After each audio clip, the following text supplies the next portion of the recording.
Olá amigos, eu sou Thiago Bizzi e este é o Farol LS referente ao fechamento do pregão de hoje, terça-feira, dia 27 de setembro de 2016.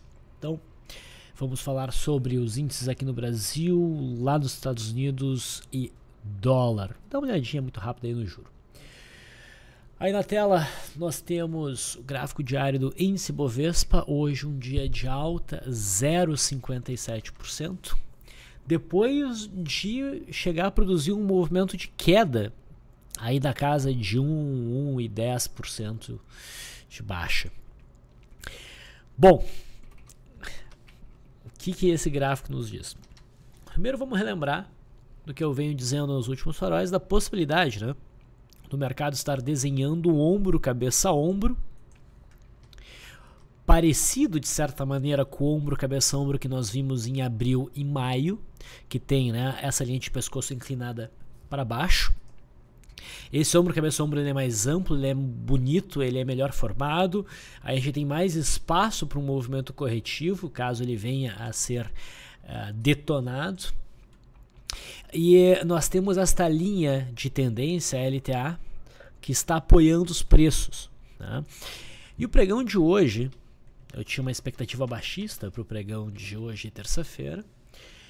E se essa expectativa se concretizasse, a gente poderia ter o rompimento desta LTA, que seria já um primeiro sinal importante de que o mercado realmente está indo, né, cumprir este cenário que eu desenhei. Tá? Ontem nós tivemos o debate entre a Hillary e o Trump. Se esperava mais do Trump. Eu assisti o debate, eu fiquei com essa impressão e depois eu vi que não fui só eu, né? E com esta leve percepção aí de vantagem da Hillary, aparentemente os mercados são a favor da Hillary. A gente já via nos mercados futuros dos Estados Unidos ontem de noite, quase de madrugada, início da madrugada, né, um forte movimento de alta. Então eu esperava realmente uma abertura em alta aqui. E na verdade a gente teve uma alta muito leve e logo depois o mercado desabou. Eu até imaginei por isso que o mercado nem deu muita bola para isso. O mercado parece estar indo para baixo mesmo e no final das contas o mercado inverteu e fechou numa alta e tá tudo em cima do muro. Tá? Como eu vinha dizendo para vocês, além de termos este cenário de possível ombro, cabeça a ombro, é importante a gente entender que o mercado está desde o final de julho e de forma mais intensa desde a metade de agosto, dentro de uma tendência de uma movimentação errática, ok? Que mais recentemente se revelou como uma tendência indefinida dentro de uma zona de congestão. Fica um pouco mais fácil a gente olhar o gráfico do futuro para perceber que nós estamos numa tendência indefinida, né, dentro de um quase retângulo, e os movimentos ficam mais erráticos.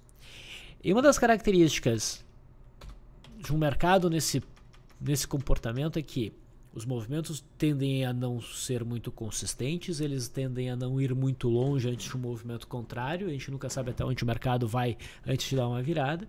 E principalmente quando a gente está no miolo dessa congestão, que é o nosso caso agora, é muito fácil o mercado de repente aparentar a força compradora e de repente aparentar a força vendedora. Então o mercado fica muito frágil nos sinais, ele é inconsistente, certo? Então até ontem a gente tinha um desenho, né, com uma cara baixista a ser reforçado com o rompimento da LTA. Hoje parecia que ia ser o caso, mas na verdade o mercado conseguiu fechar com o candle de cotação altista se apoiando na LTA, se apoiando nesse topinho anterior. Tá? Isso desconfigura o padrão, a possibilidade, não o padrão, a possibilidade de um ombro, cabeça a ombro? Não, ainda não. Tá? Mas é um sinal que pode detonar um movimento de alta que venha a desconfigurar esse padrão. Tá? E também se desconfigurar não é um cenário péssimo, não. Tá? Eu realmente preferiria um movimento corretivo no mercado. Eu acho que isso abriria muito mais oportunidades, seja para traders, seja para investidores, mas o mercado faz o que quer. Uma vez que a gente tem definido aí uma possibilidade de ombro, cabeça a ombro, que como eu alertei para você semana passada, ia começar a ser meio que falada por todo mundo assim que o mercado parasse de subir e marcasse um topinho, que foi nessa transição aqui, né? Quando a gente chegasse a esse ponto e nós chegamos, o rompimento do ombro, cabeça, ombro seria tecnicamente bom, operável, e a frustração do ombro, cabeça, ombro também tende a ser positiva. E o que seria a frustração do ombro, cabeça, ombro? Seria o mercado romper esse topo anterior, quebrando a simetria de ombro, cabeça, ombro. A gente ainda vai estar dentro de uma tendência indefinida, dentro de uma congestão, mas nesses casos há uma chance boa do mercado conseguir produzir um bom movimento e ir além deste topo que hoje atua como cabeça, tá? Desse ombro, cabeça, ombro. Tá? O candle de hoje abre espaço para talvez a gente ter algo assim. Um candle assim já começa a desconfigurar, daí o cenário de ombro, cabeça, ombro vai ficando para trás, né? E um cenário altista começa a ganhar força novamente. Tá? Talvez já até dando para operar. Alguém muito agressivo já poderia buscar compras a partir da superação dessa máxima, mas não é bem o meu caso. Então assim, pessoal, resumo da ópera. O mercado pode estar num ponto gráfico onde ele pode ir para qualquer lado. Tá? No momento que a gente tiver claramente o rompimento da LTA e uma demonstração de força vendedora, a gente pode passar a ser agressivo na ponta vendedora, né? E a gente pode passar a ser bem agressivo com o rompimento desse fundo, que seria o que engatilharia aí o padrão de ombro, cabeça, ombro. Se o mercado começa a subir e quebra o padrão porque faz disso um fundo, tá? Possivelmente a gente pode começar a ser mais agressivo na ponta compradora. E com o rompimento desse topo, daí o cenário fica mais claro. Se fica difícil pelo gráfico do índice, a gente pode tentar utilizar o gráfico do futuro. Ok? Bom, vamos dar uma olhadinha lá fora. O índice Dow Jones. Vamos começar pelo S&P, tá? Vamos começar pelo S&P. Esse é o S&P Futuro Mini. Então a gente teve um dia de alta. Então a gente ainda está dentro, né, aqui meio que de uma zona de contração. Existe a CLTAzinha aqui que está funcionando. O rompimento da CLTA joga os preços para cá e é o rompimento desse fundo que define as coisas para baixo. Eu ainda vejo um mercado que favorece a queda aqui, tá? Então assim, a resistência mais importante tá mais importante a curto prazo, né? Tá nesse topo aqui. Qualquer movimentação abaixo disso parece ser respiro para retomar no movimento de queda, porque esta é a tendência, tá? Com o rompimento deste topo aqui, a gente volta para uma tendência definida, e com o rompimento deste topo, o mercado daí fica livre para um movimento de alta. No gráfico de 15 minutos, esse foi o comportamento do mercado após o debate. O mercado estava em queda, acabou o debate, o mercado disparou, né, e mais adentrando a madrugada, o mercado devolveu tudo e depois voltou tudo. Então tá esse grande sobe e desce, e se firma aqui uma zona de resistência bem importante em torno dos 2.154, uma zona bem importante em torno dos 2.133. O rompimento para cima provavelmente detona um movimento de alta em busca deste topo aqui do dia 22, né, do qual o nosso mercado daí provavelmente não vai escapar de uma alta. Tá? Saberemos possivelmente amanhã. Tá? Se o mercado amanhã tiver um dia de queda, para mim ganha bastante força o cenário baixista. O índice Dow Jones também fez um movimento de alta, né? Opera dentro aqui de um canalzinho de baixa. Mesmo o movimento de alta não vai tirar o mercado de baixo dessa zona de resistência importante dos 18.400.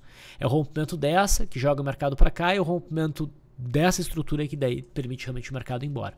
Enquanto isso não acontece, o viés segue sendo de queda. Bom, vimos aí o panorama do mercado americano. A gente volta para o gráfico do índice Bovespa. Vamos agora para o nosso gráfico futuro.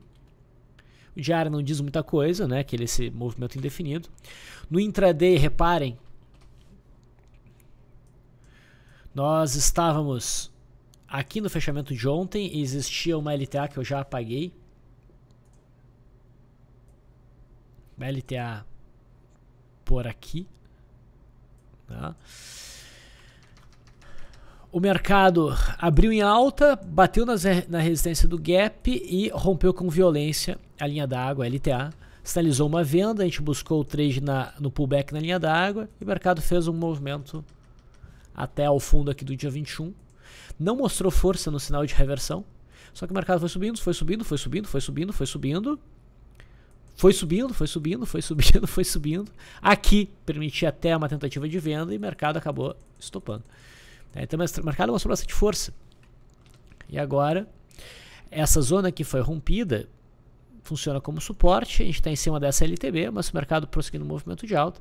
Não só deve fechar esse gap, como eu já acredito que o mercado vai para cima. Então, assim, de um cenário mais baixista, ganha bastante força, na minha opinião, o cenário altista que está com uma leve vantagem. Mas esse é aquela coisa, dentro dessa congestão tudo é muito frágil, pelo menos é assim que eu vejo o mercado. Legal, tendo dito isso, tendo visto esses dois gráficos, vamos para o dólar futuro, que também está numa movimentação bem errática dentro dessa congestão, né? Eu tenho um viés um pouco mais altista para o dólar, porque tem mais espaço para o movimento de alta, mas nada que motive aí de fato operações de swing trade.